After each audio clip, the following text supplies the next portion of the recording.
রাহমাতাল লিল আলামিন যখন মদিনা মুনাওয়ারার মধ্যে হিজরত করে যাচ্ছিলেন, হযরতে আবু বকর সিদ্দিক রাদিয়াল্লাহু তাআলা আনহু, হযরতে আবু বকর সিদ্দিক রাদিয়াল্লাহু তাআলা আনহু যখন আমার নবীর সঙ্গী, আমার নূরের নবীর সঙ্গী সাথী হযরতে আবু বকর সিদ্দিক রাদিয়াল্লাহু তাআলা আনহু নবীর সঙ্গ নিয়ে যখন মদিনা মুনাওয়ারার দিকে চলছিলেন, যাইতে যাইতে আমার নূরের নবী গারে সুর নামক একটা পাহাড়ের মধ্যে লুকাইলেন। আমরা ঘটনা জানি, ঘটনা বলার উদ্দেশ্য নয়। ও মুসলমানেরা রে, আমার নূরের নবী রাহমাতাল লিল আলামিনকে নিয়ে যখন হযরতে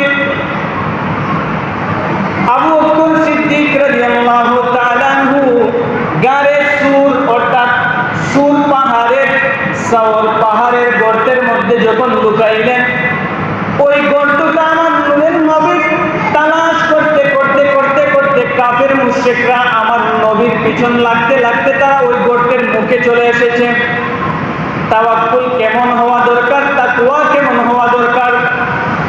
ও বন্ধু, হযরত আবু বকর সিদ্দিক রাদিয়াল্লাহু তাআলা আনহু যখন দেখলেন কাফের মুশরিকরা আমার নবীর কুচ করতে করতে আমার নবীর পিছন নিতে নিতে তারা গারে সুরের মধ্যে এসে গেল, আমার নূরের নবী রাহমাতাল লিল আলামিন, নূরের নবী রাহমাতাল লিল আলামিন কে ডাক দিয়া হযরতে আবু বকর সিদ্দিক রাদিয়াল্লাহু তাআলা আনহু বলেন, ইয়া রাসূলুল্লাহ, ইয়া হাবিবাল্লাহ, নবী গো, ও গো মায়ের নবীজি, ইয়া রাসূলুল্লাহ, ইয়া হাবিবাল্লাহ, নবী গো, ওই দেখেন কাফের মুশরিকরা আমাদেরকে তালাশ করতে করতে আমাদের গর্তের মুখের মধ্যে চলে এসেছে।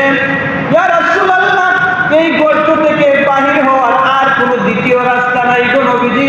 আমার মনে হয় আমরা দুইজন এই গারে সুরের মধ্যে একা একাই আমরা দুইজন মৃত্যুবরণ করব, আমাদের আর বেঁচে ফেরার কোনো সুযোগ নাই, বেঁচে ফেরার কোনো রাস্তা নাই। তখন আমার নূরের নবী রাহমাতাল লিল আলামিন হযরত আবু বকর সিদ্দিক রাদিয়াল্লাহু তাআলা আনহুকে ডাক দিয়া বলেন, রে আবু বকর, ও আবু বকর, তুমি কোনো টেনশন করিও না, চিন্তা করিও না। তুমি যদিও দেখতেছো, তুমি বলতেছো আমরা এখানের মধ্যে দুইজন এসেছি, কিন্তু না না না, আমরা এই জায়গার মধ্যে তিনজন আছি। তুমি বলি সুবহানাল্লাহ। কয়জন? তিনজন আছি। আবু বকর ডাইনে তাকান, আবু বকর বামে তাকান, আবু বকর সামনে পেছনে তাকায় দেখেন যে কেউ নাই, নবী আর আবু বকর ছাড়া কেউ নাই। আবু বকর ডাক দেয়া বলে, ইয়া রাসূলুল্লাহ, ইয়া হাবিবাল্লাহ, নবী গো,